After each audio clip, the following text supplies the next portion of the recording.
मुरबा लम एक नंबर हो पाके उनके गइल हमार जिंदगी संवर हो।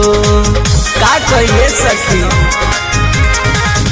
बारे हैंडसम मुरबा लम एक नंबर हो पाके उनके गइल हमार जिंदगी संवर हो।